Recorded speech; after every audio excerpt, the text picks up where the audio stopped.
Hola, pues ya no sé si hay que decir buenas tardes, aunque me parece excesivo, pero nos han dado un desayuno que casi hace pensar que estamos en sesión vespertina.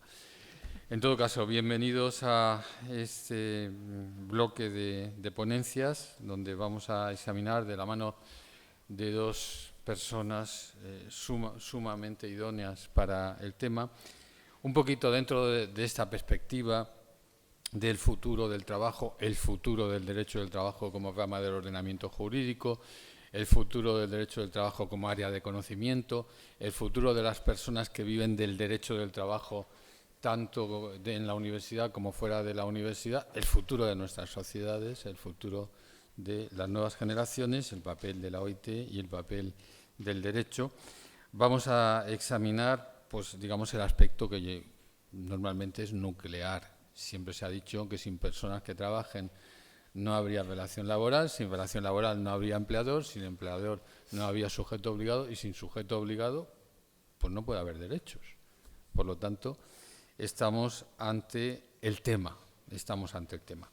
Para comenzarlo, y yo creo que es de agradecer que hayáis, tanto Mariluz como Joaquín, que hayáis respondido a la invitación de entregar por anticipado las ponencias. Para iniciarlo va a intervenir en primer lugar Mariluz Vega.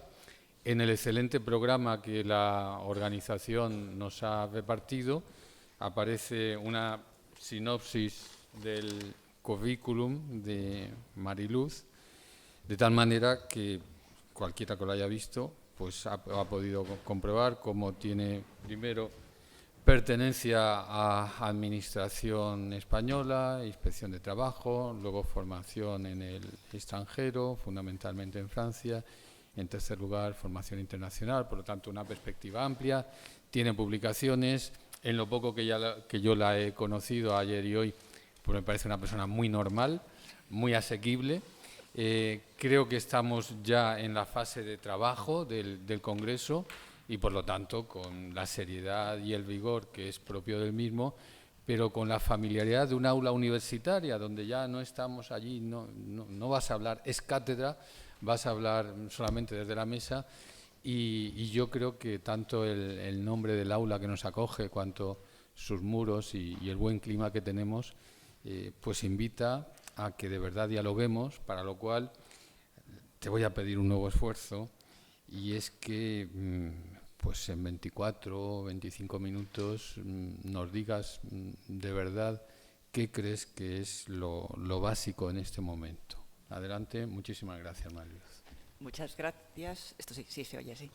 Muchas gracias, buenos días a todas y a todos. Y bueno, sí, soy una persona muy normal, dentro de lo que la normalidad puede dar, y soy muy disciplinada. Entonces, sí, siempre he sido yo muy disciplinada, no sé por qué, pero creo que porque la parte suiza, esta de 30 años en Suiza, a pesar de ser normal, me ha alterado un poquito, pero bueno, debe ser parte del sistema. Bueno, primero quiero expresar mi agradecimiento a la asociación, a la universidad y muy en particular a todos vosotros por estar hoy aquí, porque eso expresa un interés, no por mí, sino por la OIT, porque yo estoy en esta calidad institucional, también personal, que me da el hecho de haber trabajado, y me da un poco siempre de vergüenza, ya de pudor, decir que 30 años en la OIT, pues que esto es mucho tiempo. Bueno, podéis pensar que entré cuando hice la primera comunión, estas cosas son así, la verdad es que era muy joven, pero no tanto.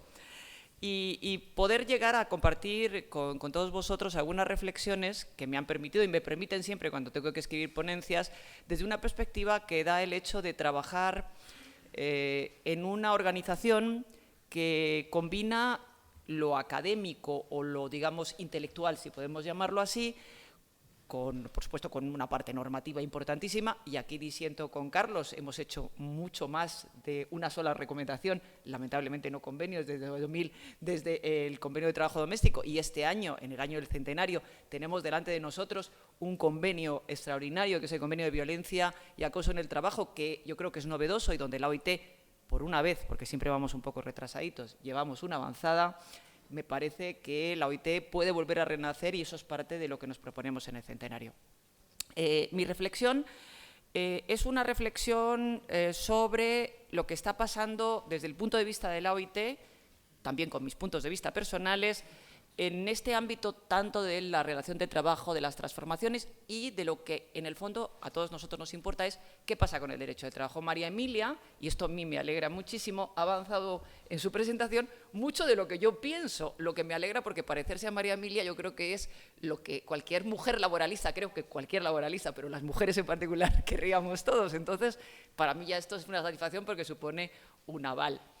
Pero bueno, yo creo que lo que tenemos que plantearnos, y en esto sigo mucho la forma de analizar, y sin llegar por supuesto a su nivel, de Alain Supiot, es cuando hablamos de trabajo, ¿cuál es la filosofía del hecho de trabajo? Creo que hay que volver a repensar. Estamos muchas veces hablando sobre las plataformas, la digitalización, sobre los nuevos retos del derecho del trabajo, desde la perspectiva quizá de cuáles son los cambios en los contratos o en la relación, muy anclados en la idea de la dependencia, de la subordinación, un tema que nos parece nuevo, pero que sin embargo, yo que ya tengo unos años en el derecho del trabajo, se lleva discutiendo desde que yo estudiaba la carrera, que ya hace bastantes años. El caso es que yo creo que hay que volver a pensar en esa idea del hecho trabajo, volver a pensar en qué era el trabajo, qué es el trabajo y qué supone el trabajo, cuáles son los aspectos y qué encierra dentro del marco vital, social y ético este hecho trabajo. Tenemos quizá que volver muy atrás para pensar que el trabajo es una invención del mundo moderno. Es una invención real lo que concebimos como trabajo. ¿Por qué? Porque el hecho trabajo antes no era en ningún caso, no tenía ningún valor más que simplemente atender a necesidades vitales hasta el nacimiento realmente del Estado moderno. No era un campo singular de la experiencia humana. Era un hecho que se producía y que no se generaba en torno a ningún otro valor. El concepto trabajo que hoy empezamos a conocer se genera en torno a criterios éticos bien definidos, a criterios políticos bien definidos, muy unidos a esta idea de organización que también enraeza con la tradición más clara de la regulación, muy aristotélica del hombre político. Ya los primeros pensadores, los primeros filósofos de la revolución industrial, los padres de la filosofía preindustrial, Proudhon o Engels, hacen muy clara referencia a este valor importante del trabajo, hablando con palabras muy, yo diría, altisonantes sobre que el derecho del trabajo es una condición básica y fundamental de la vida humana. De hecho, Engels dice que lo es en tal grado que podemos decir que ha creado al propio hombre. Bueno, digamos que simplemente es un arranque de euforia. El trabajo muy pronto también genera una idea, dentro de este contexto de las relaciones industriales, de productividad. El trabajo es una fuente productiva, ya sea para consumir directamente lo que se produce o a través de la prestación de servicios, pero el trabajo productivo es en sí mismo, toda esta necesidad económica, el origen del derecho del trabajo. Aquí yo llego al planteamiento, que creo que es un planteamiento válido, de si bien siempre hemos todos aprendido cuando estudiábamos Derecho del Trabajo, que la idea del derecho del trabajo es balancear los desequilibrios, y esto es importante, pero en el fondo el trabajo, la regulación, el derecho del trabajo surge por la necesidad de organizar, por la necesidad de regular, que esa necesidad de regular se transforma en algo específico porque justamente lo que se está regulando, ese hecho productivo, tiene una realidad importante que es desigualdades mucho mayores que se dan en otros ordenamientos. Y esto yo creo que hay que mantenerlo porque es lo que nos va a llevar quizá a plantearnos cuál va a ser la regulación futura o a qué sirve el derecho del trabajo o para qué sirve el derecho del trabajo en el futuro. El derecho del trabajo en ese aspecto ético surge también para regular no solo las condiciones o la dignidad de los trabajadores en el sentido del hecho trabajo, sino para regular las condiciones de vida y trabajo. Porque el trabajo, como calificación y esencia del ser humano, proporciona, llamémoslo así, felicidad. De hecho, y esto está comprobado muy recientemente en los diálogos nacionales que se formularon en la OIT para la generación de los primeros documentos para la discusión de la Comisión, en los 113 diálogos nacionales que se hicieron entre los 187 países miembros, es decir, una respuesta bastante importante, prácticamente todos concluyeron que el trabajo era necesario para la satisfacción del ser humano.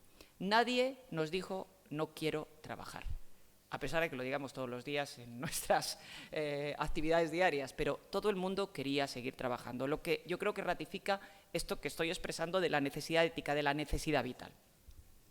Además, el trabajo, por supuesto, tiene un aspecto económico importante, se describe en términos económicos y hay que tener en cuenta que la protección del trabajador siempre tiene, hasta cierto sentido, la protección del trabajador que otorga el derecho, el límite de la capacidad de resistencia de la economía. Y esto es una manera de bandear estos equilibrios que son complicados y que tenemos que tener en cuenta cuando mantenemos y hablamos del derecho del trabajo.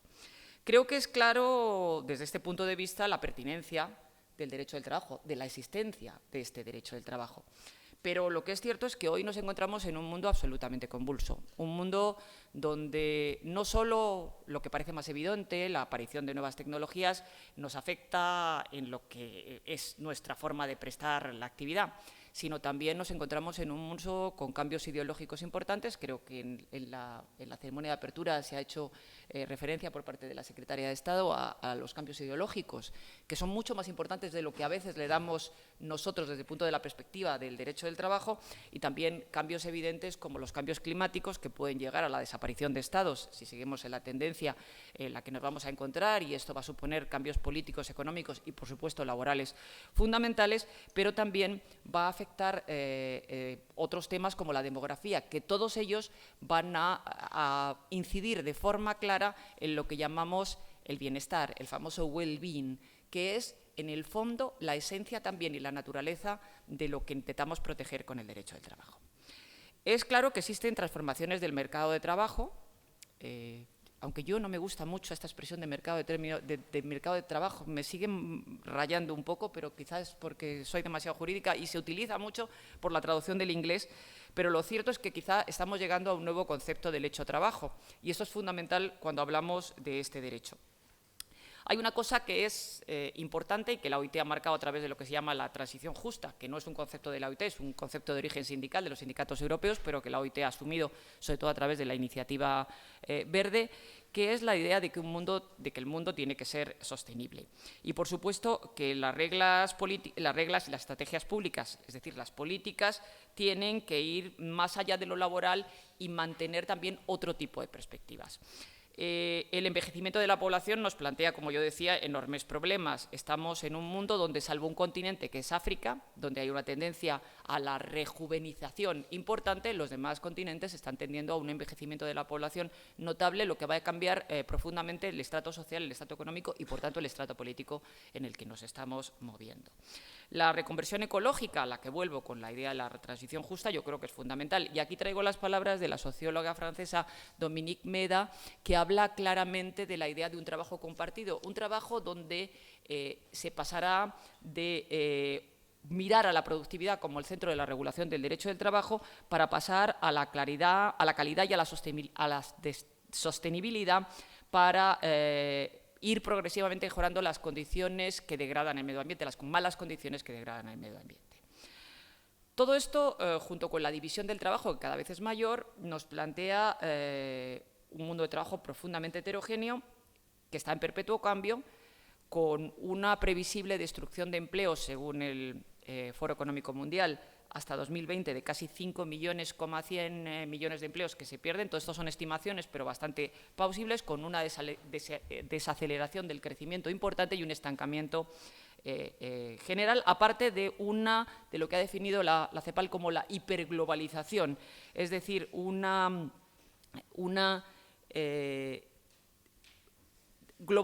nueva globalización que afecta a todos los estados de una forma nueva basada en el individualismo.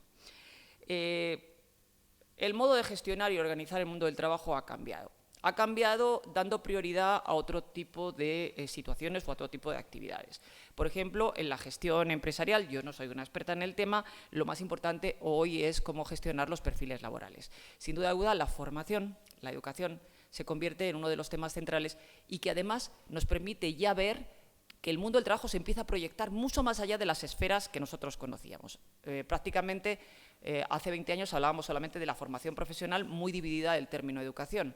Hoy, cuando hablamos de formación a lo largo de la vida, estamos hablando de empezar con una educación que es la educación básica, la educación formal. No podemos desligar que toda la idea de los perfiles laborales hoy tiene que partir ya desde el ámbito de la escolaridad. Lo mismo ocurre con la salud. Cuando estamos hablando de salud ocupacional, salud profesional, Hoy estamos hablando de temas mucho más importantes que van más allá porque se empiezan a mezclar los mundos laborales con el mundo normal, con el mundo de todos los días. Salud pública, salud profesional se entrecruzan. De hecho, estos días hemos estado comentando justamente con Joaquín, en las noticias hace 2 días apareció en la prensa que el burnout se reconoce por la OMS por primera vez como una enfermedad. Pero el caso es que la OIT en 2011, cuando se hizo la revisión de las listas profesionales, ya lo incorpora a través de lo que son los riesgos, es decir, las posibles accidentes y enfermedades profesionales basadas en riesgos psicosociales, lo incorpora directamente. Lo que pasa que nosotros no utilizamos la palabra burnout, utilizamos riesgos psicosociales y lo unimos a la causalidad. La OIT ya hace más años que la OMS ya estaba basando que la posibilidad de un accidente profesional o una enfermedad profesional fuera simplemente basada en la idea del estrés. Ya creo que esto es un paso importante que se olvida en estas noticias y me parece que es importante traerlo a colación. Por supuesto, no me voy a referir muy particular a los cambios que se producen en el tema de la privacidad de datos, cómo esto va a influir en nuestras vidas y, por supuesto, en los cambios que tiene que ver con el tiempo de trabajo. Esta palabra nueva que aporta la Comisión de la soberanía del tiempo de trabajo, que no es una palabra nueva, es una palabra nueva digámoslo, en la tradición española relegada al tiempo de trabajo, pero sí es una expresión que tiene ya más o menos una larga tradición en la semántica y en la sintaxis anglosajona, porque nosotros habíamos utilizado hasta ahora gestión de tiempo de trabajo o ordenación de tiempo de trabajo, pero nos permite a nosotros quizá hilar más fino en el término soberanía y justamente nos permite ampliar que la soberanía del tiempo de trabajo invade la esfera privada. Hoy, ser soberano de tu tiempo es mucho más allá que simplemente ordenar mi tiempo de trabajo o trabajar 8 horas. Es como yo misma me coordino, me controlo y cómo puedo gestionar mi tiempo, mi ocio, mi tiempo de descanso y mi trabajo. Hay cambios en la relación laboral que son claros en este mundo que tiende a ser cada vez más individualista. Yo creo que el trabajo de plataformas es el que muestra más claramente que estamos llegando a una individualización de la prestación de trabajo, pero más que a una individualización de la prestación de trabajo, al tratamiento, justamente quizá por la difuminación del concepto empleador. Un concepto que teníamos todos muy claro cuando estudiábamos hace unos cuantos años, pero que ahora empieza a ser bastante confuso y que va más allá incluso de las cadenas de suministros que ya planteaba Wilfredo, porque hoy en día al final no vamos a saber quién es el empleador de nadie, no sé si vamos a saber quién es el empresario tampoco, yo no sé qué vamos a poder hacer. Esto ya nos descuadra.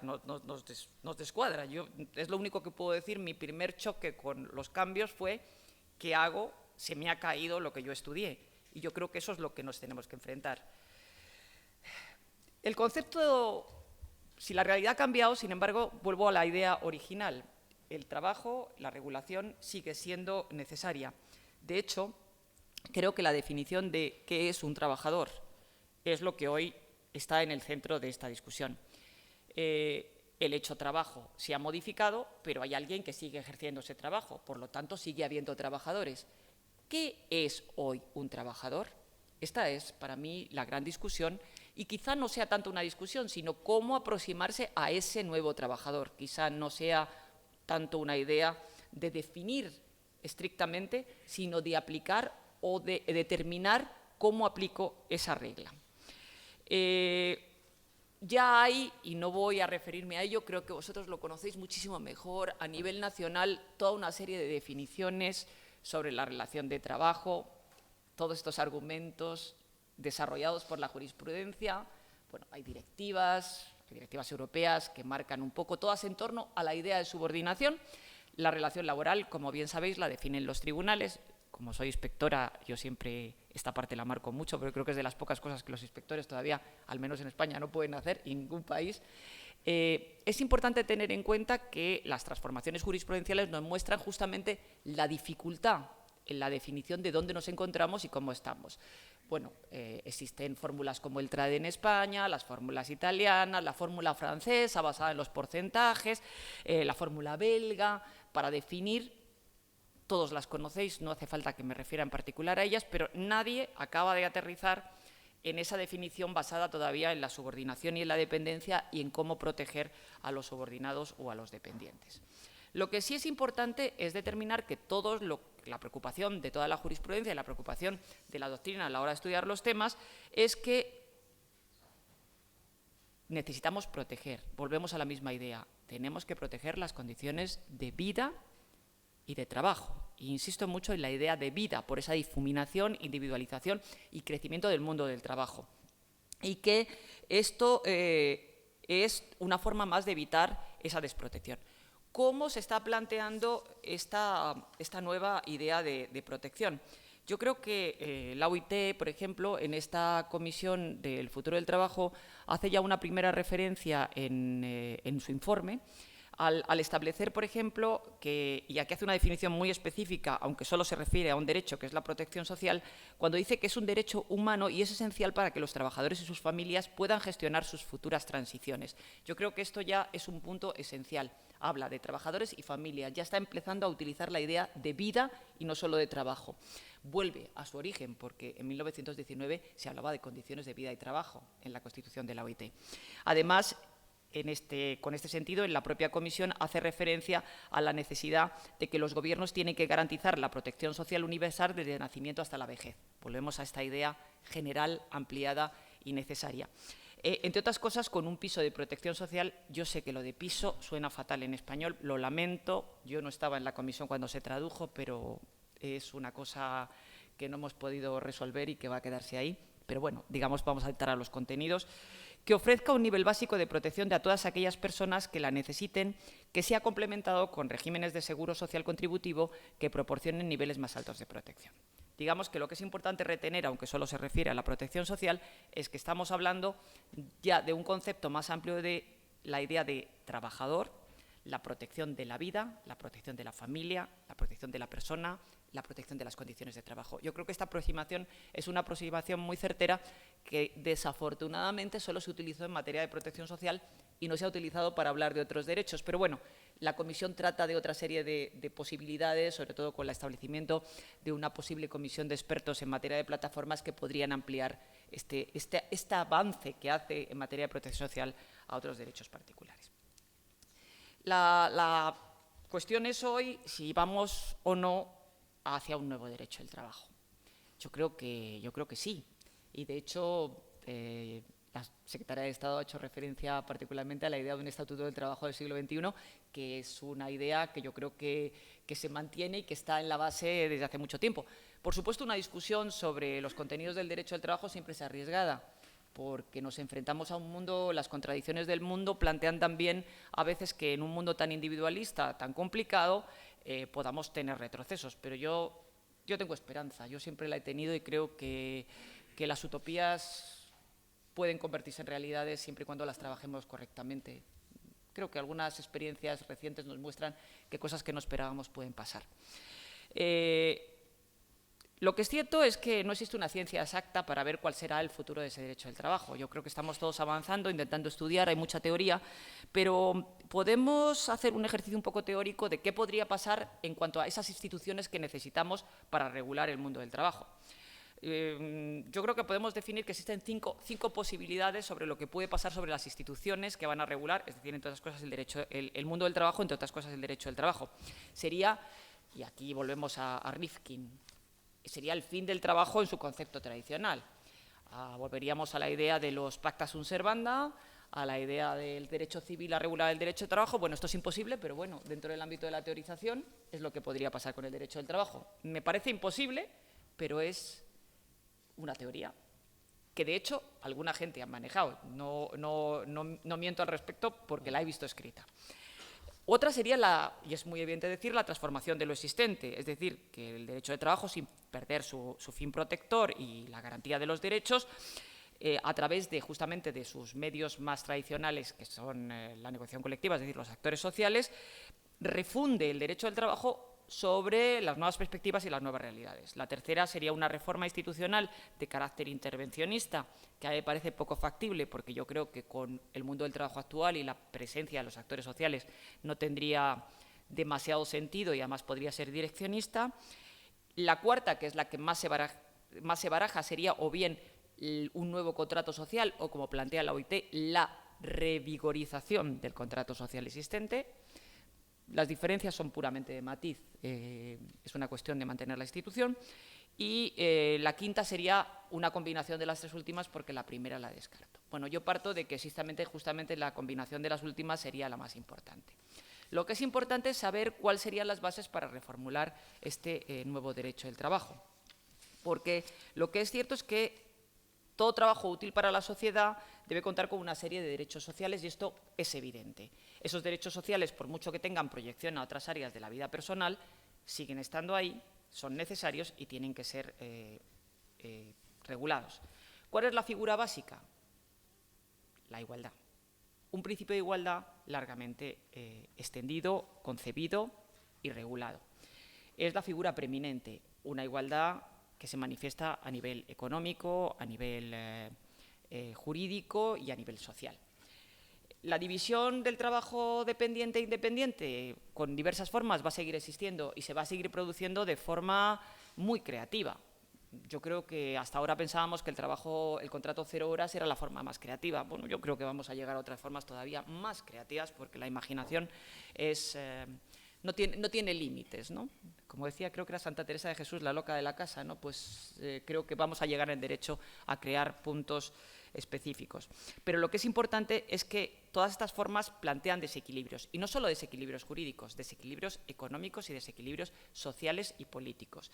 Y esto tiene que ser garantizado a través del derecho del trabajo, tiene que ser superado, tiene que ser regulado a través del derecho del trabajo, que tiene que garantizar la seguridad del trabajador. ¿Cómo garantizar la seguridad del trabajador? ¿Qué implicamos cuando hablamos de seguridad del trabajador?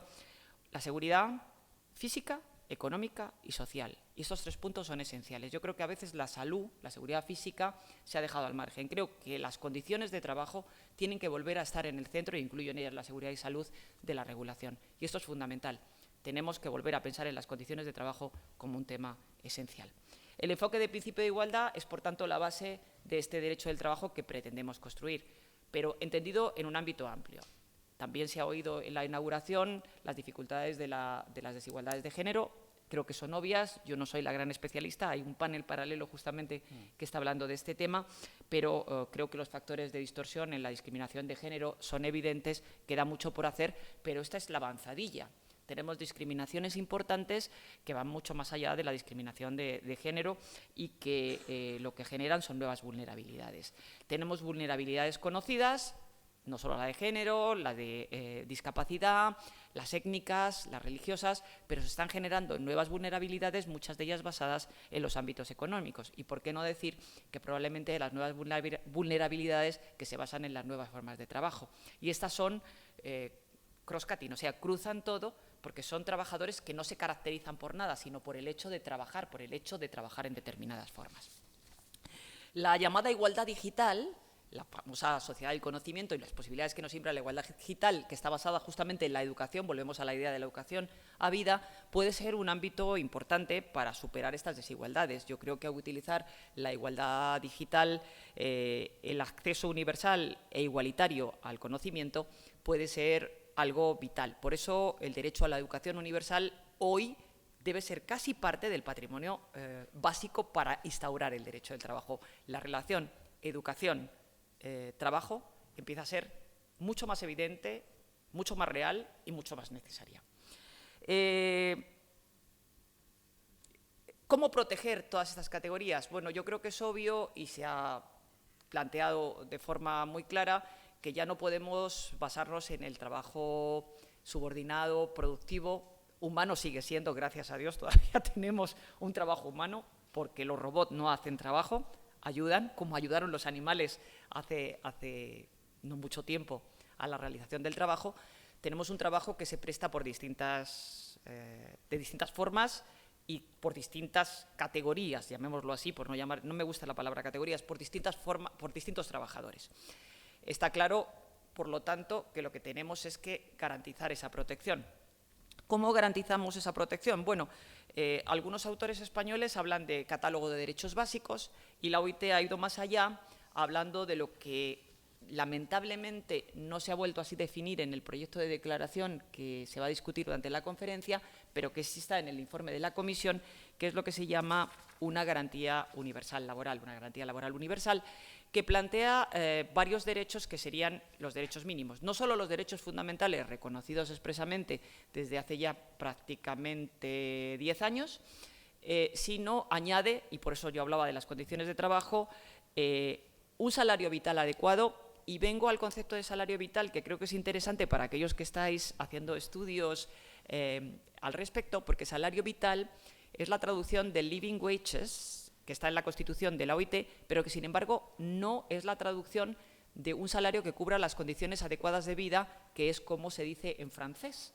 Y que explico por qué hay esta disensión. Es porque los textos en 1919 se escribían en francés. Y las traducciones no eran traducciones como las de ahora, que están muy pegadas. Entonces, la interpretación anglosajona de lo que se pone en la Constitución de la OIT del término francés es muy diferente y quizá hoy tenga implicaciones muy diferentes. Yo invito a los que tengáis ganas de estudiar a mirar las traducciones en francés y en inglés de 1999 y 1944, porque podéis encontrar numerosos elementos para hacer trabajos teóricos interesantes. Los españoles tradujeron por salario vital cuando lo que el concepto francés original, y esto es mi propia interpretación, por lo tanto no lo toméis como la interpretación de la OIT, porque la versión inglesa y francesa son versiones auténticas, y no así la versión española de los textos, es un salario o una remuneración que garantice condiciones de vida adecuadas. Creo que hay una pequeña diferencia de matiz, a pesar de que responde a las mismas condiciones. Además del salario vital adecuado y de los derechos fundamentales, está la limitación de las horas de trabajo, que es un tema fundamental y que va más allá de la idea de las 40 horas, y un tema que se añade con mucha fuerza, que es una mayor seguridad e higiene del trabajo en los lugares de trabajo, y que plantea la idea de que la salud es y debe ser un derecho fundamental. Se trata, por lo tanto, la que plantea la OIT, y con esto voy a terminar, una visión integrada y muy enraizada en los principios y en los preceptos originales de la propia Constitución de la OIT y de la Declaración de Filadelfia, que invito muchas veces a leer, porque son textos de una modernidad increíble o de una antigüedad increíble. Yo ya no sé muy bien cómo definirlos, porque realmente son textos que siguen estando profundamente vigentes, a pesar de que temas como el pleno empleo, que recoge la Declaración de Filadelfia, podría hoy entenderse de forma un tanto diferente. Esta lista que plantea la OIT y que incluye hoy en la declaración, además, el derecho a la privacidad de los datos, que no estaba en la idea original de la Comisión, podría completarse, desde mi punto de vista, yo no soy la OIT, yo soy parte de la Secretaría, no la OIT, con el derecho al aprendizaje. Yo creo que la formación a vida debería ser parte de esa garantía universal y, por supuesto, con la protección social universal. Desde mi punto de vista, a pesar de que están cubiertos en la declaración, deberían estar todos juntos como parte de la garantía, pero esto es una opinión propia, que no obsta a la garantía como tal. El caso es que lo que tenemos que garantizar es un nuevo, vamos a utilizar la palabra piso, un nuevo piso mínimo, que sea no un piso de protección social, sino un piso de protección laboral.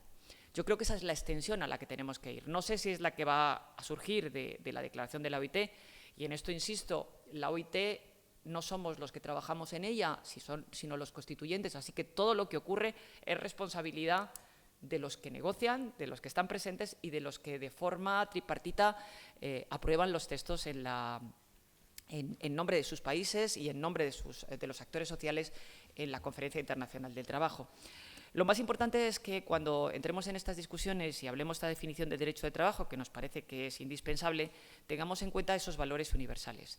La Comisión Mundial señalaba al final de su informe que este es el inicio de un viaje. Lo define como un viaje que es un viaje que ha empezado y que no sabemos cuándo va a terminar. Quizá no termine nunca con esta rapidez de los cambios, pero que es un viaje hacia una regulación, hacia una forma de protección y quizá hacia nuevos conceptos y hacia nuevas formas de vida. Pero que tiene que seguir estando basado en los principios que siempre nos rigieron y que dieron lugar al nacimiento de la OIT, que transformó el mundo del trabajo en 1919. De esa vieja dama que hablaba Wilfredo, y que realmente es una vieja dama, porque es la primera del sistema de Naciones Unidas. Principios que son la justicia social, la dignidad de las condiciones de trabajo y un principio que a veces se nos olvida, que es el trabajo no es una mercancía. Por lo tanto, esto queda en manos de todos. Yo os invito a seguir trabajando, a seguir defendiendo el derecho del trabajo sobre la base de esa justicia social, de esa dignidad y, por supuesto, de la no comodificación o mercantilización del ser humano. Muchas gracias.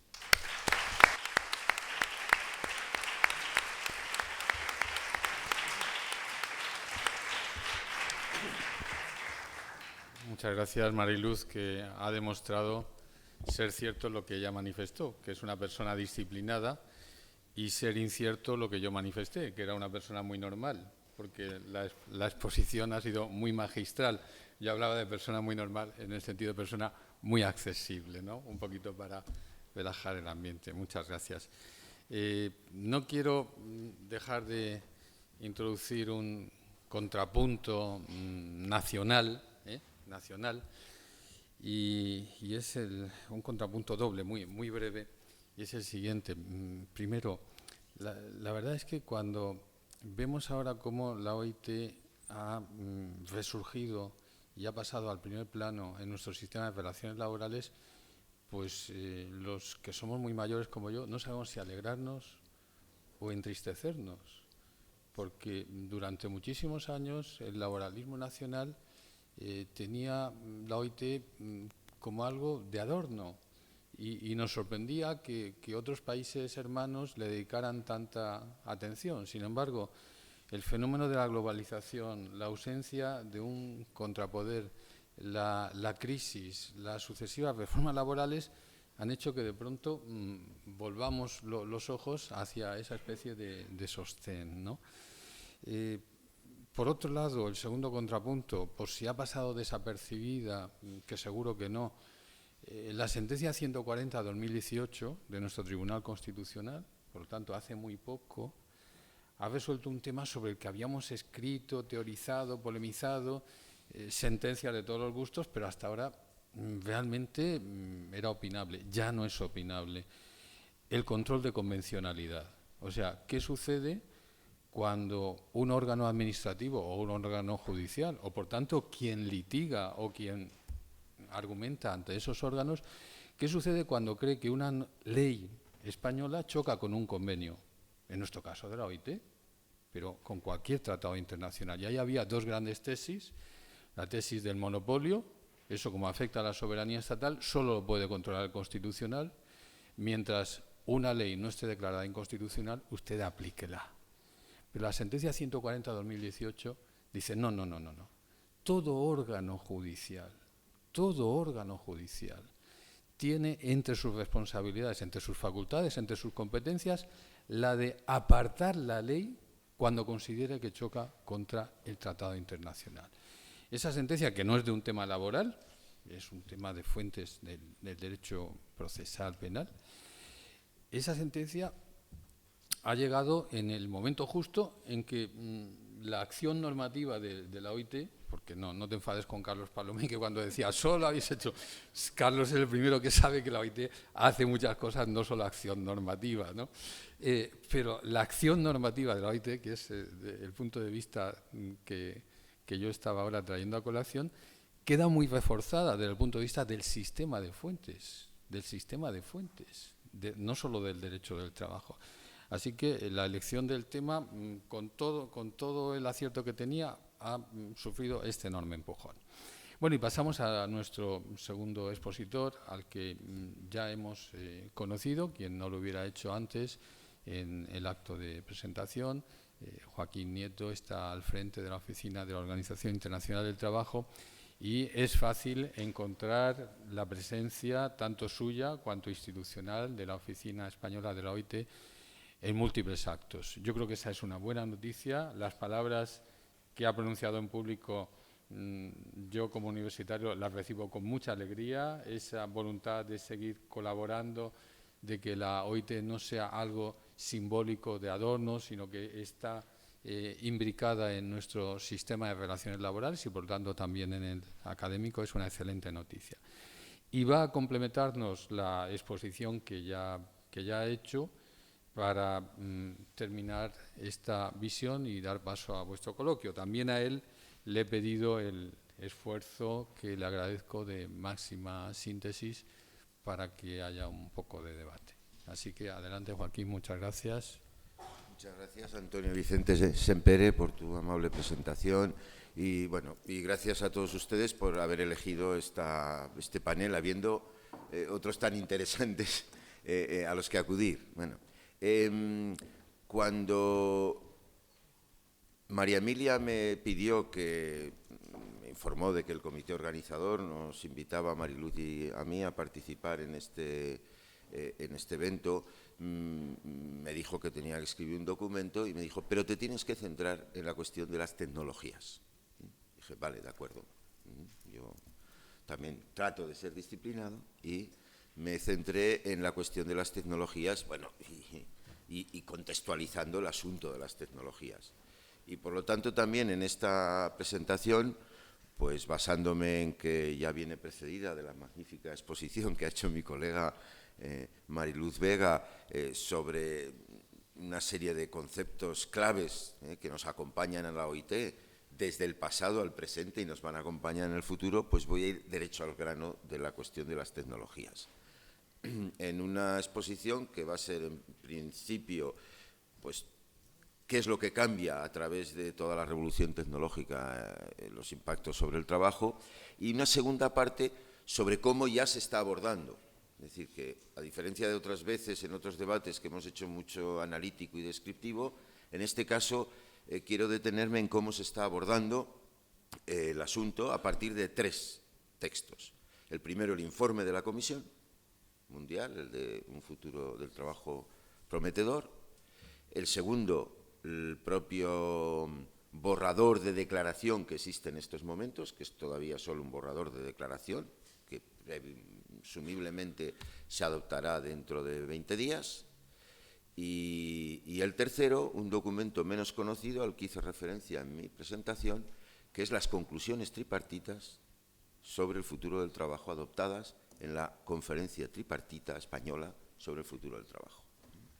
Entonces, la primera parte es, efectivamente, el cambio de época que estamos viviendo no se define solo por la revolución tecnológica, también es por la transición energética y también lo va a ser por la evolución demográfica, pero sí se define principalmente y de una manera determinante por la revolución tecnológica.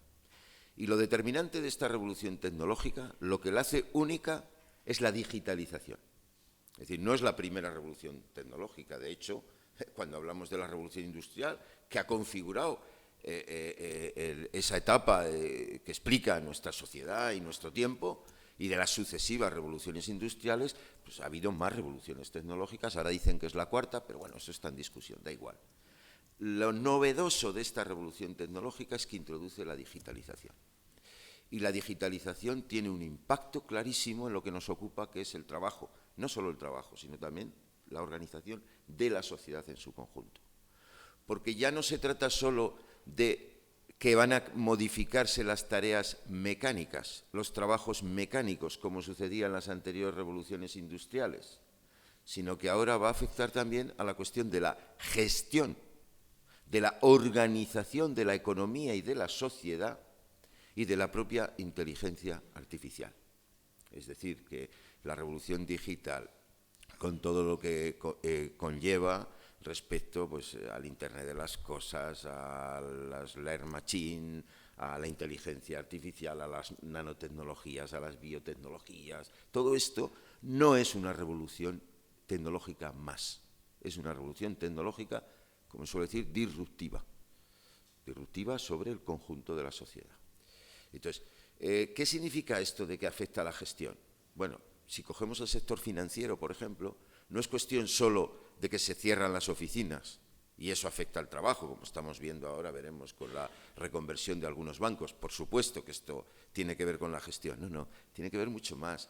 La financiarización de la economía que estamos viviendo y sus impactos sobre la economía productiva, no siempre positivos, vamos a dejarlo ahí, no se podría explicar sin la digitalización.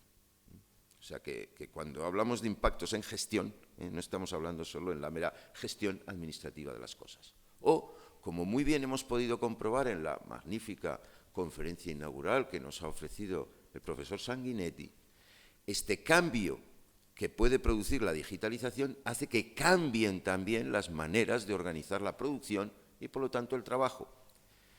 El mundo fordista, que está en decadencia, precisamente está en decadencia por la posibilidad de fragmentar de una manera extremada el conjunto de actividades productivas y relacionarlas logísticamente en un mismo país y a lo largo de todo el planeta.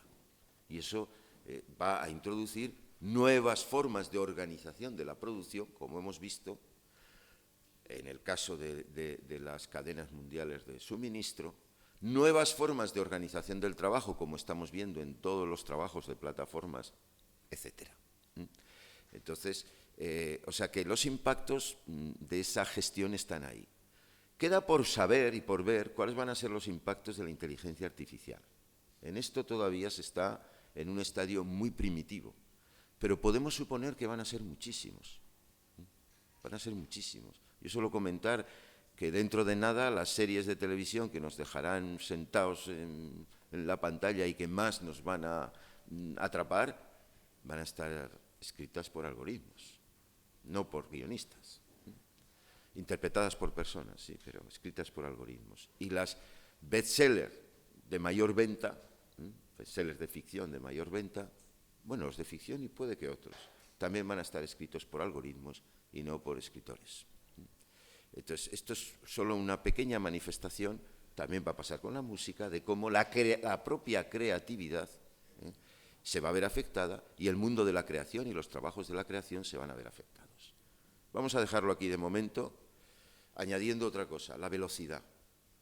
El hecho de que sea digital y que sea global esta revolución también la hace nueva en la velocidad con la que se extienden los cambios. Y esta velocidad es muy importante también para la gestión de los cambios.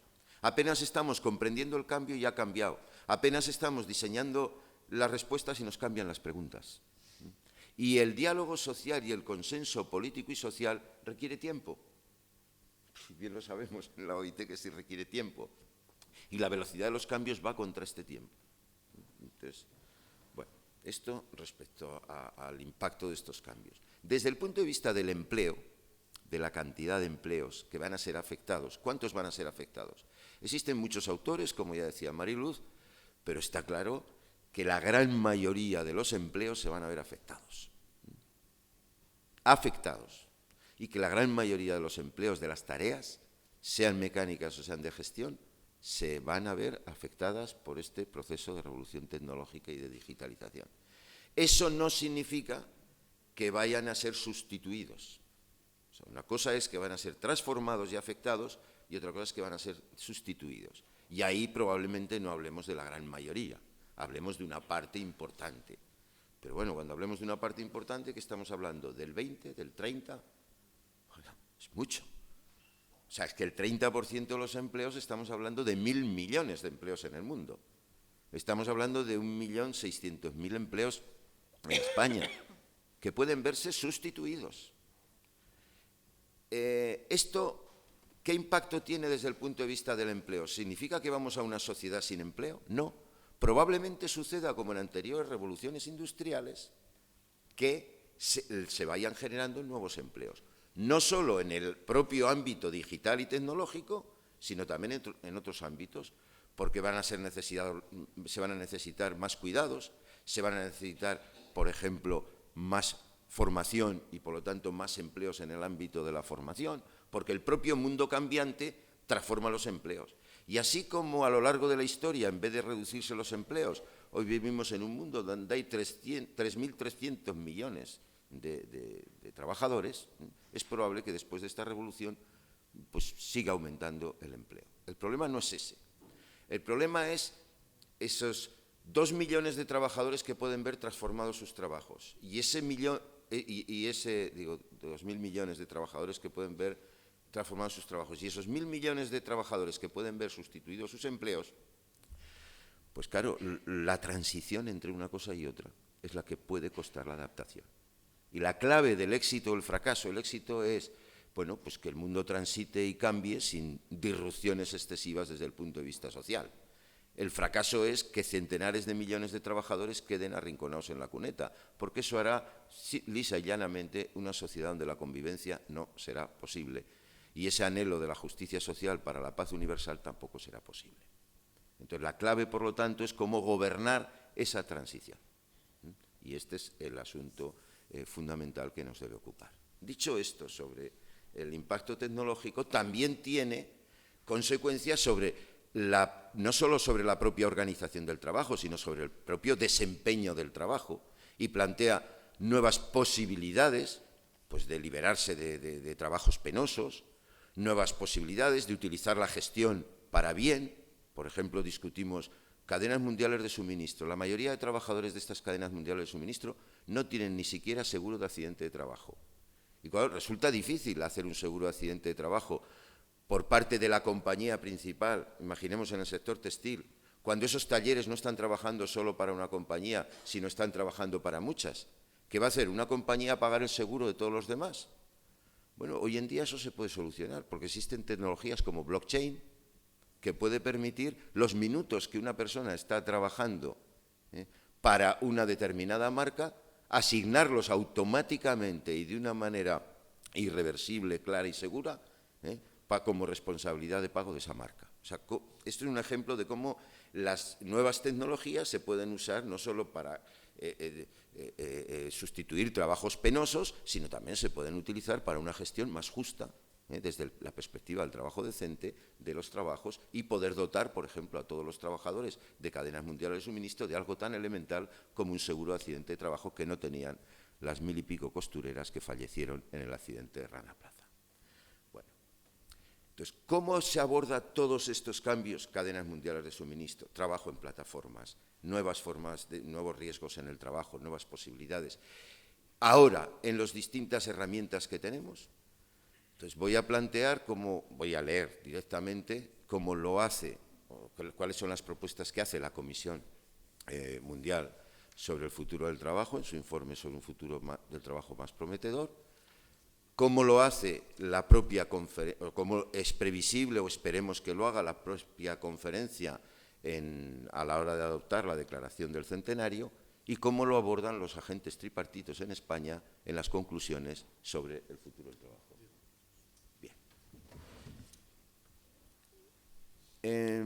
Bueno, una reflexión más completa de todo ello está en mi documento, pues que les invito a leerlo y que se les habrá enviado. Y en ese documento planteo un cuadro sobre las propuestas de la Comisión para la Economía Digital, que plantea tecnología para el trabajo decente. La idea de partida es que el trabajo no es una mercancía ni el trabajador es un robot.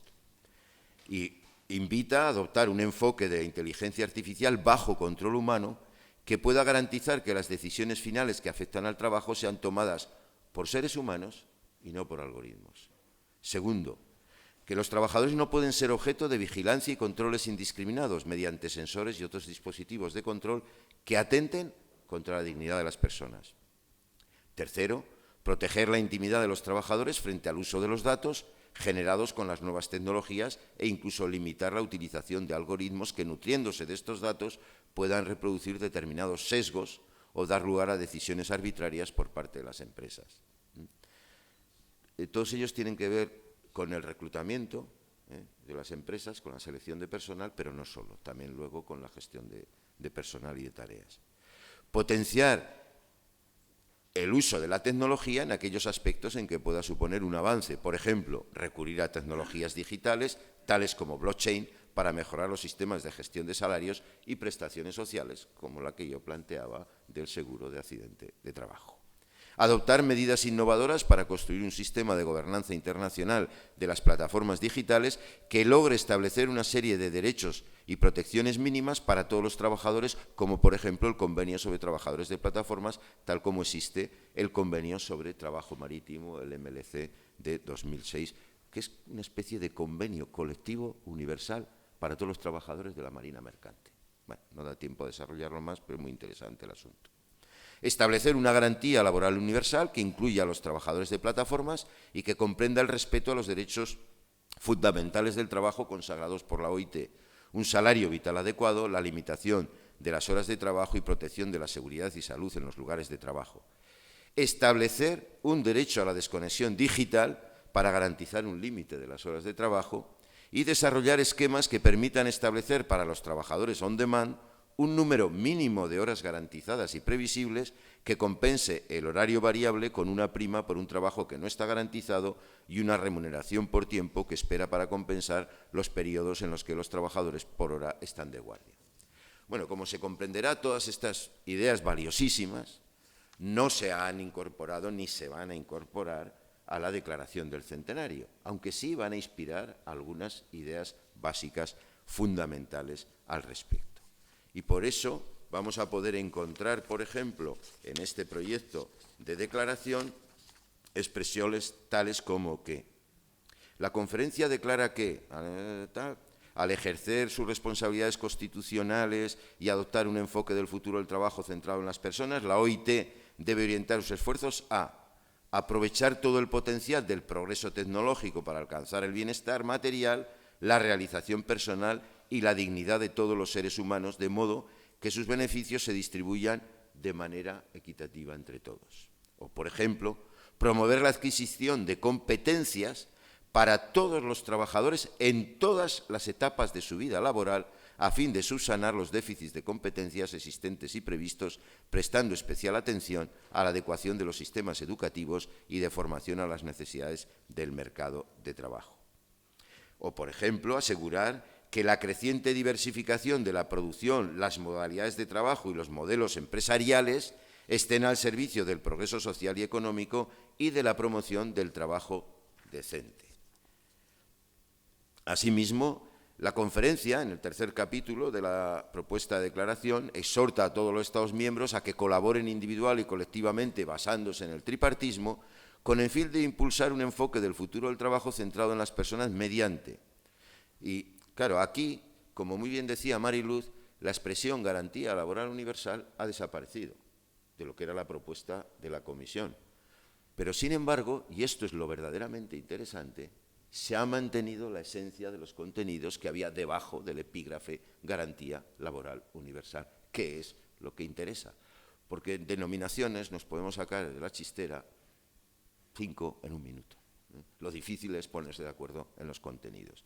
Y ahí vamos a encontrar el fortalecimiento de las capacidades de todas las personas para beneficiarse de las oportunidades de un mundo del trabajo en mutación a través de la realización efectiva del aprendizaje permanente y la educación de calidad para todos, la protección social universal, completa y sostenible, medidas activas para ayudar a las personas a afrontar el número creciente de transiciones a lo largo de la vida laboral, que es lo que hablábamos antes, y el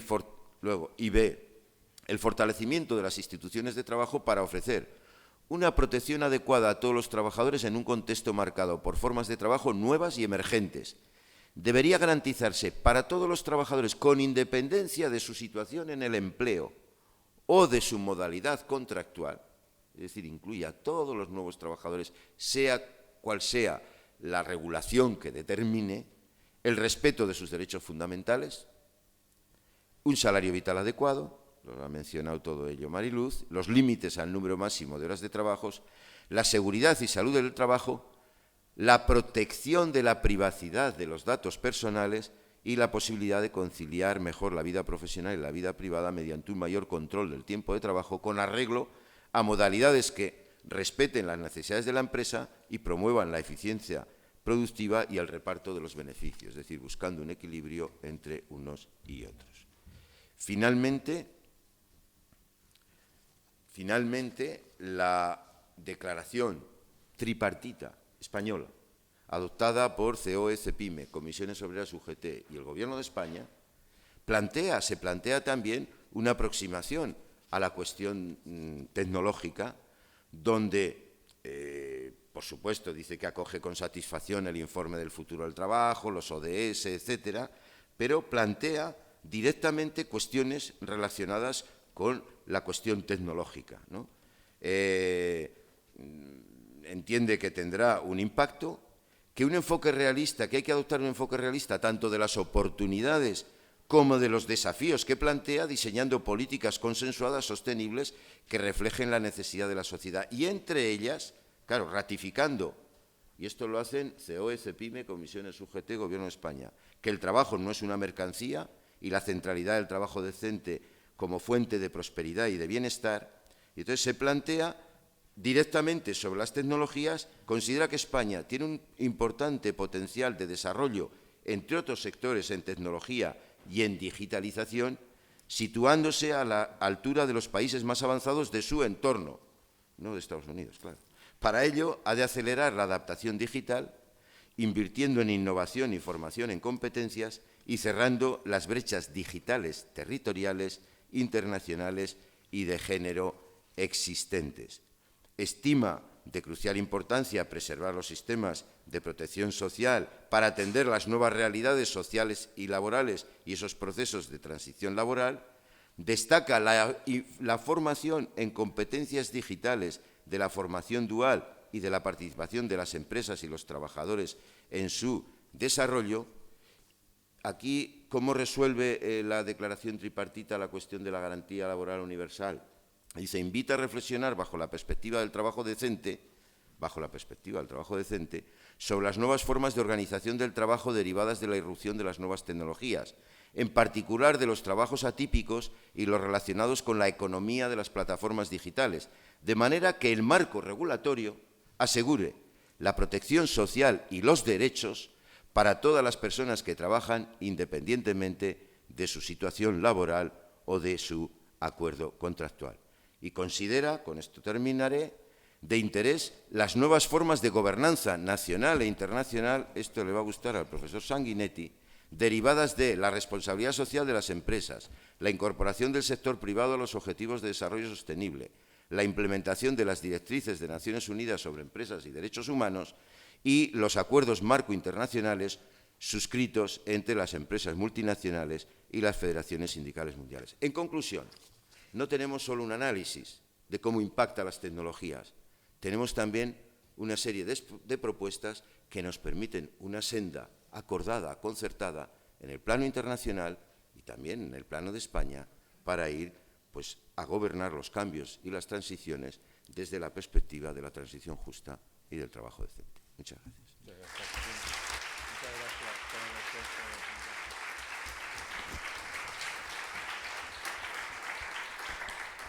Muchísimas gracias, de verdad, por el esfuerzo de enorme síntesis que nos permite disponer ahora de unos minutos razonables, hasta menos cuarto para el coloquio. Yo os empiezo con una pregunta abierta, mientras cada cual piensa, a ver si somos capaces de intervenciones breves. Dos preguntas y cada cual que conteste la que quiera o ninguna. Vamos a ver. ¿Podemos pensar que la OIT está haciendo ahora lo mismo que en sus orígenes, solo que, o sea, de que se ocupa de las mujeres en sus orígenes, de la no discriminación, de los menores, de los trabajos sin libertad, de la libertad sindical, del ingreso mínimo? ¿Podemos pensar que está haciendo lo mismo, solo que porque hay una nueva realidad? ¿Sí o no? Y en segundo lugar, ¿puede ser un mecanismo muy casero, si se quiere, muy modesto, pero un mecanismo de avance, el aplicar la misma técnica que el Tribunal de Luxemburgo ha utilizado con sus normas, y es ensanchar simplemente el concepto de trabajador? Dice, mire, la norma habla de trabajador, pero trabajador no es lo que dicen las leyes nacionales. Trabajador es la persona que trabaja. Luego, todo el camino que ya llevamos adelantado de acción normativa de la OIT, simplemente vamos a expandirlo y a partir de ahí verán ustedes como ya esa garantía universal con esta técnica ya no parte de cero. Bueno, son dos preguntas, por si queréis entrar alguna de ellas. ¿Sí?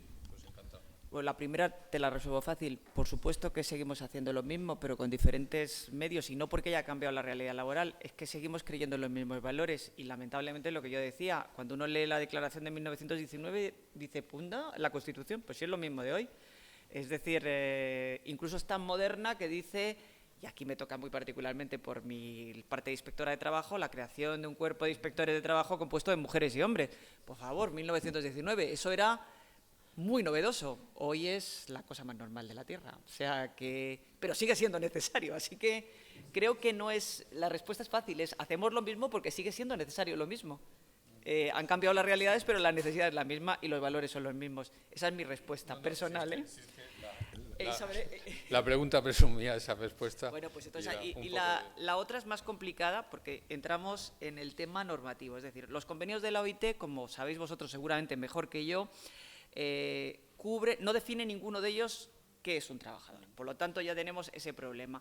Permiten exclusiones, inclusiones, que hay mucha flexibilidad, mucha más flexibilidad que existía en las legislaciones nacionales a la hora de aplicar determinados convenios a determinados trabajadores. Es decir, ya por lo pronto algunos de los derechos regulados son ampliables o no aplicables a determinados grupos e identidades y trabajadores. Pero es muy variable y va a depender de la voluntad nacional. Ese es un primer problema, que también es un mecanismo flexible, lo que tiene una validez para mí importante. Lo que ya avanzaba Joaquín es esa idea que tenemos para los trabajadores de plataformas y que se planteó por la Comisión, pero no sé si se va a poder llevar a cabo, es utilizando la experiencia de los convenios marítimos, que es un convenio que se aplica globalmente. Joaquín lo describía muy bien como una especie de convenio colectivo, vamos, es más que un convenio colectivo, aunque es fuente de derecho, porque para los anglosajones, por supuesto, los convenios colectivos no son fuente de derecho. Menudas discusiones tenemos al respecto, pero bueno, no nos entienden, ¿qué le vamos a hacer? En cualquier caso, lo que es importante es que quizá, aplicando la experiencia del convenio marítimo, que es un convenio global, podamos llegar a la regulación del trabajo de plataformas, pero eso no va a resolver más que el tema de los trabajadores de plataformas, que es el tema actual. Yo decía, la innovación en la creatividad. Un convenio como el de los trabajadores marítimos no va a cubrir el trabajo 0 horas, que no se aplica en nuestro país porque en nuestros países de derecho común o de derecho civil porque no existe contrato sin objeto, mientras que los anglosajones se lo permiten sin ningún problema. Puedes tener un contrato de trabajo sin objeto. Fantástico. Empieza a existir disfrazado. Bueno, existe disfrazado, pero eso es una historia más de inspección. Entonces, visto lo cual, esas son mis respuestas en general, pero es muy complejo, ¿eh? Solo sobre la primera. Bueno, yo creo que realmente el momento ahora y la función de la OIT ahora no es menos importante que cuando se creó en el 19, sino que en muchos aspectos es más importante y va a ser más relevante. Hay cosas fundacionales que están en la fundación y van a quedar en la fundación y eso no lo va a reemplazar nada ni nadie. El tripartismo como concepto,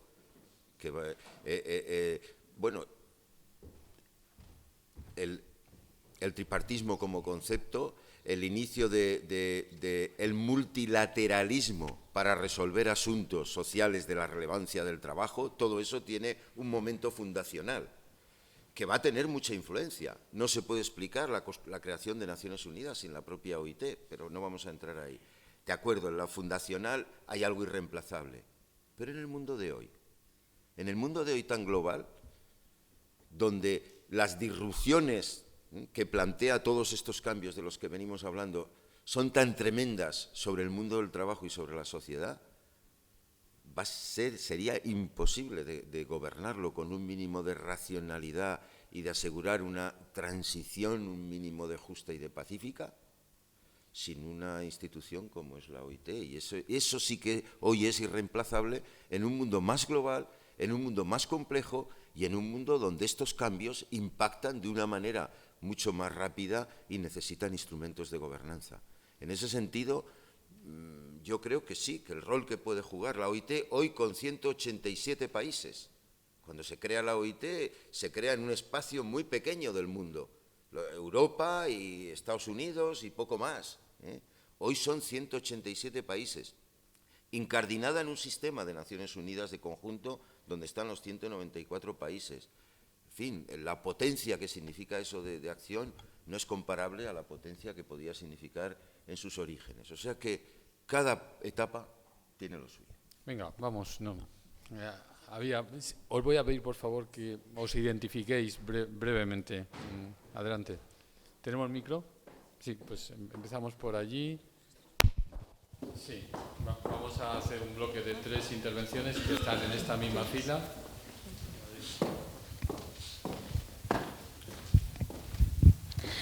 Hola, buenas tardes. Soy la doctora Jessica Bayón Pérez de la Universidad Nebrija de Madrid. Y bueno, en primer lugar quería agradecer la asistencia y las ponencias de cada uno de ustedes y quiero exponer varias inquietudes que a mí especialmente me gustaría saber de qué manera puede intervenir la OIT. En primer lugar, en el caso de España, me preocupa especialmente que tenemos una población donde hay muchas personas que no tienen formación específica, podamos decir personas que son analfabetas y personas que tienen una cualificación elevada. Si esos puestos de trabajo quedan amortizados, puesto que están ejerciendo hoy en día un gran porcentaje de esas personas trabajos mecanizados, ¿dónde va a quedar los derechos fundamentales, como por ejemplo el derecho a huelga, si se sustituye por una máquina? O otros puestos de trabajo que estén sustituidos por la inteligencia artificial. Brevemente, también considero que si nos vamos a apoyar cada vez más en la inteligencia artificial y en esta nueva era y revolución industrial, si nos van a servir de apoyo, ¿por qué no ofrecer una reducción de la hora de trabajo? Ya que está demostrado que realmente una reducción aumenta la productividad, como nos demuestran los países nórdicos. Y fundamentalmente, en el apartado 3, lo que he visto a lo largo de la historia es que cada vez que se aumenta la especialización de los puestos de trabajo, aumenta su formación, los riesgos psicosociales han ido aumentando. También es verdad que me preocupa especialmente cómo va a evolucionar esa protección de los derechos de los trabajadores, tanto en seguridad y salud. Gracias. Muchísimas gracias. Más hacia adelante había otra persona que ha levantado la mano. Antes del profesor Monerio, ¿no había otra persona? ¿No? Pues entonces, primera fila, por favor. Bueno, en primer lugar, felicitar las excelentes intervenciones, ¿no?, de los dos ponentes, ¿no? Y quería, a propósito de lo que aquí se ha planteado, ¿no?, lo que podríamos llamar la eficacia normativa real, ¿no?, de las normas sociales del trabajo, ¿no? La OIT tiene sus instrumentos propios, ¿no?, no especialmente fuertes, pero los tiene, pero está claro que hay una llamada a que los países que ratifiquen, ¿no?, estos convenios, lo incorporen a su ordenamiento interno, ¿no?, pues lo hagan valer, ¿no?, desde el punto de vista de sus órganos normativos, ¿no?, y sus mecanismos institucionales. ¿Por qué he planteado esto? Oportunamente, Toño Sempere había planteado esta curiosa e importante sentencia, ¿no?, del Tribunal Constitucional sobre el control de convencionalidad. Y la reflexión que a mí me suscita es que estoy de acuerdo con esa tesis. Los convenios, todos, como los tratados, ¿no?, también internacionales, que hay muchos que son normas, verdaderas normas y tal, la Carta Social Europea o los pactos, ¿no?, internacionales, pues deben de ser aplicados por todos los órganos jurisdiccionales, ¿no?, todos los órganos nacionales, pero también por el propio Tribunal Constitucional. Y ahí es donde yo quiero incidir un poco, porque el Tribunal Nacional recuerda que deben de ser aplicados, que deben interpretarse todos los derechos constitucionales con arreglo a los tratados y convenios de la OIT, pero hay un gran problema. Cuando ha tratado de garantizar esos derechos, por ejemplo, derecho al trabajo, que ni siquiera está, por cierto, en el capítulo 3, o ha planteado el derecho a una remuneración suficiente, o el derecho a la salud, o el derecho a las pensiones, han dicho que verdaderamente no son derechos. Están prácticamente desconstitucionalizados porque dependen de la aplicación. Esto creo que es un problema de no aplicación correcta de la normativa internacional, por dos motivos, y no quiero solamente un minuto. Primero, porque el artículo 96 de la Constitución dice que una vez publicados forman parte del ordenamiento interno, por tanto son ordenamiento interno. No necesitan normas de transposición, como todos sabemos, por lo tanto se tienen que aplicar. también por el Tribunal Constitucional. Segundo, porque hay un grupo normativo integrado por el artículo 96, también el 93, pero sobre todo el artículo 10.2 de la Constitución, que dice que todas las normas que regulen derechos constitucionales en sentido amplio, derechos fundamentales en sentido amplio, ¿no? Por ejemplo, como lo utiliza la Carta de los Derechos Fundamentales de la Unión Europea, en sentido amplio, se interpretarán como mandato imperativo categórico con arreglo a las normas internacionales. Entonces, ¿cómo se puede hacer una interpretación que ignore ese grupo normativo que supone claramente reconocer como derechos todos los derechos sociales que la Constitución establece, con independencia de la ubicación sistemática? Yo creo que eso es un problema realmente importante, porque todas las reformas laborales y de seguridad social en nuestro país, en la última década, se han legitimado sobre la base de reconocer que hay un ámbito enorme de discrecionalidad en la aplicación de los derechos sociales, que en el fondo no lo son, porque realmente estarían remitidos en sus contenidos y no tienen contenido esencial, literalmente. Sentencia de 2014, 2015. ¿Cómo se puede decir eso cuando tenemos las normas internacionales de la OIT, la de las Cartas Europeas, que reconocen contenidos esenciales? Esto es una reflexión porque va a propósito de que el propio tema no es consecuencia con el propio control de convencionalidad, ¿no? Muchísimas gracias.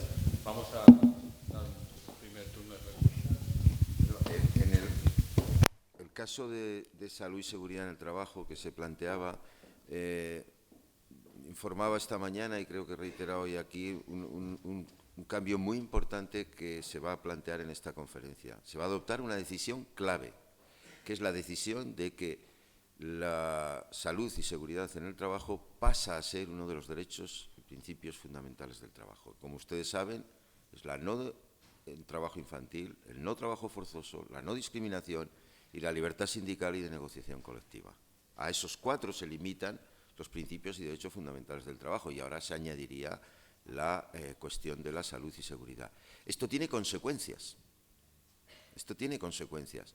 Y tiene consecuencias inmediatas por seguir el hilo de lo que está siendo el Congreso y retomar de la conferencia del profesor Sanguinetti. Por ejemplo, cuando hablaba de estos instrumentos nuevos que están creándose, hablaba de los principios, las directrices de Naciones Unidas sobre empresas y derechos humanos.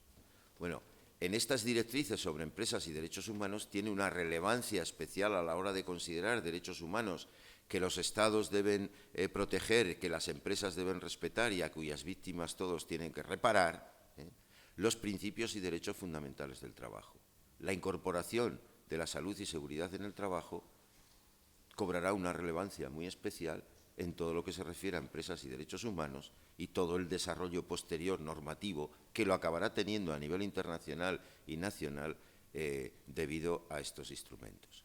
O, por ejemplo, algo que, bueno, no ha mencionado el profesor Sanguinetti, pero me ha dicho que está trabajando en ello y que lo incorporará, que es la introducción de cláusulas sociales en los acuerdos comerciales. Muchos acuerdos comerciales, cuando se introduce una cláusula social, se dice el respeto a los core labor standard de la OIT, que son los principios y derechos fundamentales del trabajo. Como la salud y seguridad en el trabajo no estaban en estos core labor standard, pues los países dicen, yo estoy respetando el acuerdo comercial, aunque esté fallando en lo que se refiere a los salud y seguridad en el trabajo. Esto se corregirá en los acuerdos comerciales. Y así podríamos seguir en muchísimos de los ámbitos donde esto tiene verdadera influencia. Perdona que haya contestado solo una pregunta, pero las 3 tenían mucho calado y no podemos dedicar todo el tiempo. Me limito a contestar esta para subrayar que en junio se va a adoptar una decisión histórica y trascendental en esta materia. Bueno, para ir más o menos deprisa, voy a empezar con José Luis, simplemente un comentario. Yo creo que es importantísimo tener en cuenta que para la OIT, cualquiera que sea la decisión nacional sobre la transposición directa, los latinoamericanos hablan de la teoría monista, dualista. Estas cosas a mí me complican mucho la vida. Para la OIT es tan simple y tan sencillo: convenio ratificado, convenio que se aplica directamente, y si no existe recomendación, existe una observación, lamenta tomar nota de que las cosas no van bien. Lo estoy diciendo clara y llanamente. Para la OIT, ratificación implica cumplimiento a nivel nacional, transposición efectiva y directa. Ya no tengo nada más que decir al respecto. Es la perspectiva de la OIT. otra es la que se tome a nivel nacional. Creo que es importante tener en cuenta, yo no sé si todo el mundo en la sala lo sabe, estamos procediendo en la OIT a una revisión en profundidad del sistema normativo de la OIT, que va mucho más allá de la idea de la que hablaba el profesor Sanguinetti, de si estamos en crisis con el derecho de huelga. Ese debate ya está bastante superado, porque estamos justamente trabajando sobre eso. Se está trabajando a nivel interno en el Consejo de Administración y va a haber una reforma importante que va a llevar, por ejemplo, en el tema de seguridad y salud, a una modificación no de los convenios existentes y adoptados, sino a una posible, digamos, readaptación en el sentido de poner varios convenios juntos. Yo invito a quien quiera estudiar el tema a revisar los papeles sobre el sistema normativo, la revisión del sistema normativo que produce el Consejo de Administración. Si tenéis alguna duda, yo quedo a disposición para daros alguna información, la que es todavía la que está disponible. Sobre tus otras preguntas, sobre la discusión del tiempo de trabajo, yo te diría que es una discusión que quizá habría que ver qué pasó con la jornada de 35 horas en Francia y cómo se aplicó. Yo creo que el tema de la discusión del tiempo de trabajo se está complicando cada vez más por el tema de la conciliación, de la desconexión. Ya no es tan sencillo como hablar de menos horas de trabajo.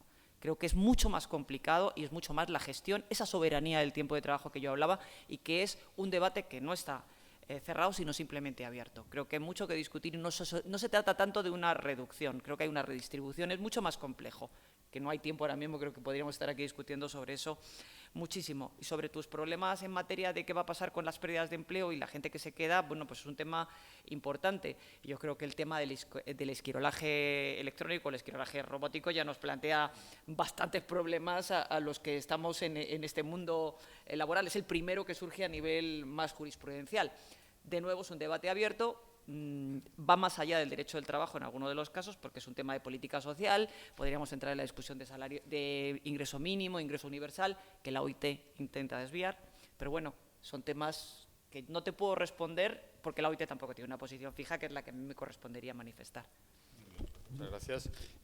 La ponencia de la profesora Martínez Moreno versa sobre autonomía colectiva y sus medios de expresión, y he podido ver que aborda el tema de la huelga con los nuevos medios de producción, los últimos criterios jurisprudenciales y, bueno, da, digamos, el estado de la cuestión al día de hoy. El profesor Monereo planteaba un tema de derecho interno interesantísimo. Yo creo que en otro congreso se visitó y habrá que volver a revisitarlo. Y los aspectos que acabáis de tocar, pues nos cogen con el Estatuto de los Trabajadores recién modificado y todo esto de la soberanía sobre el tiempo, pues tenemos ahora el 34.8 del Estatuto de los Trabajadores con un montón de posibilidades, con un montón de novedades. Y no digamos nada del revuelo que se ha organizado con el 34.9, que es un tema de salud laboral, desde mi punto de vista, y que parece que ha venido a alterar las normas cuando lo único que dice es, oiga, ustedes digan lo que se está haciendo, ¿no? Pero eso demuestra que no es un debate superado en la realidad. Lo tenemos superado a nivel teórico, pero el control del tiempo de trabajo sigue siendo un tema capital, ¿no? ¿Puedo hacer dos apuntes por supuesto. sobre tiempo de trabajo? ¿Quién más quiere intervenir? Que yo tome nota mental, por favor. ¿Quién tenía pensado pedir la palabra? Vale, pues entonces... Los dos apuntes son por la complejidad del asunto. El tiempo de trabajo ya se está reduciendo. Solo que no se está reduciendo por la vía que, desde una visión así positiva, veíamos que se reduce el tiempo de trabajo como antes de primero las 48 horas, las 40 horas. No, se está reduciendo por la vía del trabajo a tiempo parcial. O sea, se está reduciendo con reducción también de la remuneración. Pero el sistema lo está reduciendo y de una forma bastante notable por el crecimiento del tiempo parcial. La mayoría, en el caso de España está estudiado, el 61% de ese tiempo parcial es involuntario. O sea, las personas que están en ese tiempo parcial les gustaría tener jornada completa. O en otros casos, bueno, lo que hacen es acumular varios tiempos parciales. La segunda, para añadir complejidad, que ahora a la hora de hablar de trabajo, atendiendo al último informe de la OIT sobre los trabajos de cuidados no remunerados, hay que tener una visión de la jornada laboral que incluya no solo el trabajo en los mercados de trabajo, perdón por la expresión, Mariluz, sino también los trabajos de cuidados no remunerados que deben ser redistribuidos, que los hacen fundamentalmente mujeres, 3/4 partes a nivel mundial, 2/3 en el caso de España, y si se mira la jornada completa de trabajo, resulta que las mujeres añadiendo uno y otro, hacen más horas de trabajo que la que hacen los hombres. Entonces, la OIT propone, entre otras cosas, la redistribución de esos trabajos no remunerados, porque es también la reducción y la incorporación de servicios públicos y privados para esos trabajos, etcétera, porque esa redistribución y esa reducción es una de las bases para acabar con las brechas que van a venir después de incorporación al mercado de trabajo o brechas salariales posteriores. Con lo cual, todo el tema de los tiempos de trabajo se complejiza un poco más, pero hay que buscarle solución. Una de las cosas buenas que ha hecho la Comisión Nacional es meter los debates sobre tiempos de trabajo en el debate sobre el futuro del trabajo, que no estaba. Si vemos los diálogos nacionales, no había aparecido, por 1000 razones, pero la Comisión, de una manera valiente, lo ha metido y ahí está el debate, que no ha hecho más que empezar. Adelante, Gonzalo.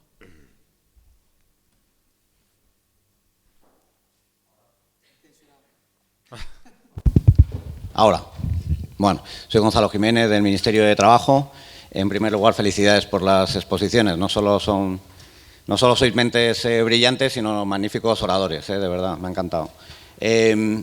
Quería morder un hueso que ha lanzado el profesor Sempere, que no han acabado de agarrar, ahí, que es un poco el tema del concepto de trabajador, ¿no? Y lo que se está moviendo ahí detrás, pues particularmente en la Unión Europea, ¿no? Os voy a pedir perdón en que os empiece poniendo un ejemplo, ¿no? Que es que el otro día un amigo me dijo, me han ofrecido un trabajo, un buen trabajo, es de director financiero, pero me han dicho que tiene que ser como trabajador por cuenta propia. Entonces este es el momento en el que, como bien ha dicho Mariluz, se nos caen los esquemas de todo lo que hemos estudiado, ¿no? En los últimos 20 años, ¿no? Y decimos, ¿y eso cómo se come, ¿no? ¿Qué tenemos que hacer con eso, ¿no? La cuestión es que no es un caso anecdótico, sino que es un ámbito creciente en el ámbito laboral, ¿no? Y hay un debate ahí que no sabemos, yo creo, muy bien cómo abordar, ¿no? Un debate en el que yo creo que es importante tener en cuenta que la situación que se plantea es la misma que se planteó hace 150 años con el inicio del derecho del trabajo, que es que hay una relación jurídica en la que hay una parte que es la parte débil, y hay una relación jurídica en la que las dos partes no están equilibradas, ¿no? Entonces, a partir de ahí, dices, ¿y qué haces? ¿Cómo arreglas ese tema, ¿no? Yo creo que hay dos opciones básicas. Mariluz ha mencionado hasta 5 que tendré que leer bien, ¿no? Y más detenidamente, ¿no?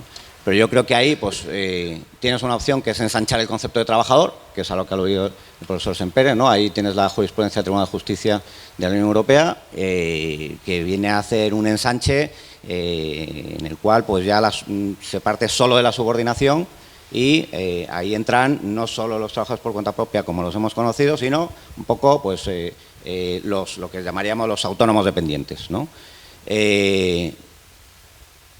Que es una opción. Ahí habría que ver, además, eso cómo se hace, un poco de repente metes esa definición y se le aplica un bloque de los 189 convenios de la Organización Internacional del Trabajo, ¿no? Es curioso, o sea, es importante que el tribunal, se ha intentado este año hasta 2 veces definir el concepto de trabajador en 2 directivas comunitarias, ¿no? Y que el Parlamento Europeo lo ha intentado y ha intentado ensanchar el concepto de trabajador y que finalmente no ha salido, ¿no? en la Directiva de Condiciones de Trabajo, ¿no? Pero el debate, desde luego, se ha cerrado en falso y ahí está y seguirá para el futuro, ¿no? Entonces, queda esa opción que es decirle a lo que conocemos como el empresario, oiga, no transfiera los riesgos, usted se los tiene que asumir, ¿eh? Y la otra opción es que los asuma el Estado, que es la renta básica universal, el derecho a formación vinculado al trabajador y al margen de la empresa, etcétera, ¿no? Entonces, sí que me gustaría preguntaros de esas dos, o hay otras opciones que nos podéis decir, o hacia cuál de ellas creéis que evoluciona más el derecho del trabajo o lo que haya que construir, ¿no? O una mezcla de ambos.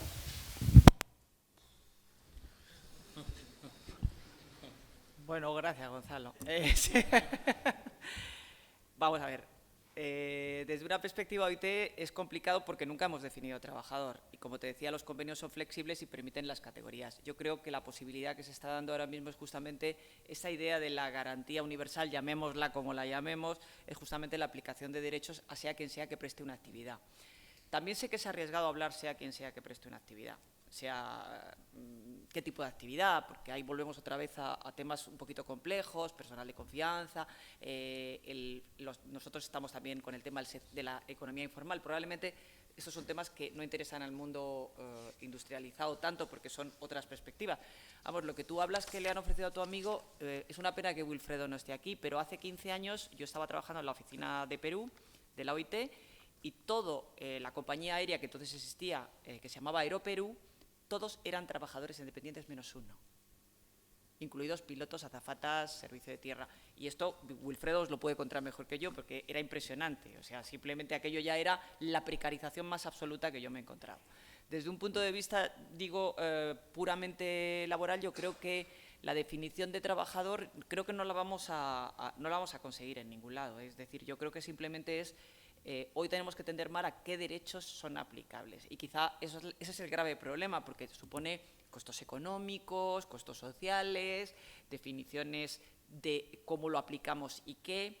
No está prevista en los convenios, es decir, como te digo, hay flexibilidad. Hay algunos convenios que se aplican a los trabajadores independientes cuando en el derecho nacional no se aplicaba esa protección a determinados trabajadores independientes. Curiosamente, en algunos sectoriales son muy abiertos, pero yo creo que la gran discusión es qué derechos son absolutamente necesarios, igual que hemos definido que el trabajo forzoso o el trabajo infantil son derechos que se aplican a cualquiera, y definimos trabajo infantil de una forma muy abierta, porque el trabajo infantil también incluye el trabajador independiente infantil, que parece que no podría existir, pero sí existe, el real, el vendedor ambulante de 12 años, el limpiabotas que se tapa la cara en Bolivia para que no le vean porque le da vergüenza.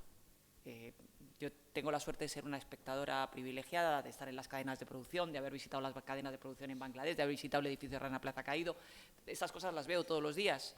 Entonces, yo creo que más que una definición de trabajadores, ¿cuáles son los derechos aplicables? Yo creo que hasta ahí tenemos que ir. Creo que esa lista de derechos, cualquiera, como decía Joaquín, como le llamemos, es la que sería fundamental. Hay una ambigüedad calculada en la OIT, porque no, en realidad esas ambigüedades calculadas esconden una confrontación que no acaba de resolverse, y el consenso no acaba de darle una respuesta de consenso. Entonces, en ese contexto, la línea que se ha adoptado, porque esa falta de definición consensuada no podía paralizar la acción protectora, entonces la línea por la que se ha optado ha sido esa línea de definir los derechos, como dice la propuesta de declaración, que habla expresamente, como leí antes, el fortalecimiento de las instituciones del trabajo para ofrecer una protección adecuada a todos los trabajadores en un contexto marcado por formas de trabajo nuevas y emergentes.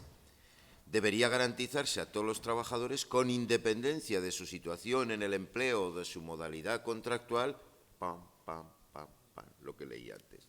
Es la fórmula que se ha encontrado de ambigüedad calculada, como digo, por la falta de poder alcanzar una definición tripartita al respecto.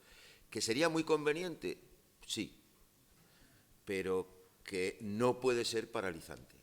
Y por eso esa opción por la vía de dar los derechos, que creo que ha sido un acierto también de la Comisión, y que ojalá eso nos dé pistas, y dé pistas al diálogo social que vais a tener que abrir dentro de nada, para conseguir ese nuevo estatuto del trabajo que habéis planteado. Bueno, sentimos que desde la OIT no vayamos a aportar ahí, pero sí vamos a aportar en la otra dirección. Muy bien, muchísimas gracias. A las 3:30 empiezan los paneles. Tenemos ahora una comida en el piso de arriba.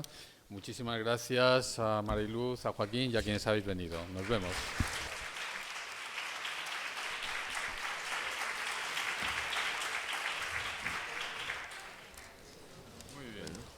¿Satisfecho? Sí.